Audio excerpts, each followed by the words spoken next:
Hi mga kalalabs! Nandito nga pala kami ngayon sa Muson, sa San Jose, kung saan nagmimisa si Father Joseph Fidel Raura, yung sikat na trending na pari sa TikTok, sa Facebook. Siya pala yung nagmimisa dyan at siya rin palang nagpagawa ng simbahan na yan. Grabe, ang ganda.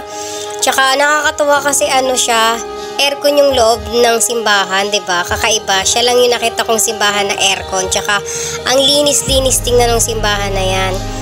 Kaya natuwa kami nung hobby ko nung nagpunta kami diyan, na hindi ko akalain na mararating namin siya. Akala ko nga nakikita ko lang siya sa mga Facebook, sa TikTok. Pero nung nakita ko siya nung personal, as in harap-harapan. Nakakatuwa kasi na-meet mo yung pari na alam mong hinahangaan mo sa mga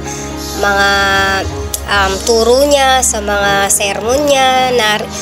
Nakakatuwa kasi tagos sa puso yung mga sermon ni Father. Nakakatuwa at ayan na nga, nasa loob na nga kami.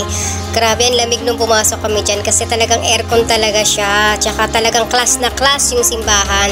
Halos 2 color lang yan white and brown yung kulay ng simbahan. Tsaka napaka-elegante tingnan, napaka-simple lang niya pero napaka-elegante talaga naman. So ayan na nga, diba? Kita nyo naman kung gaano nakadami yung tao kahapon. As in talagang punong-puno. Kailangan pala mga kalalabs, aagahan nyo punta dyan para makapasok kayo sa loob. Kasi pag puno na, hindi na kayo makakapasok sa loob. So sa labas na lang kayo pupwesto. So ayan nga, diba? Tingnan nyo naman kung gaano kaganda yung pagkakagawa ng simbahan na yan. Galing. Natuwa talaga ako. So ayan nga, habang hindi pa lumalabas si pare, video muna ako. At ayan na nga mga kalalabs, lumabas na siya. At syempre hindi ako nagpahuli na hindi ko siya videohan, kasi nga natutuwa ako dahil na-meet ko siya in person, yung pare na hinahangaan ko. So ayan nga yung asawa ko, nagpa-bless pa. Tuwang-tuwa ako. Sabi ko sa hubby ko, siya na lang magpa-bless.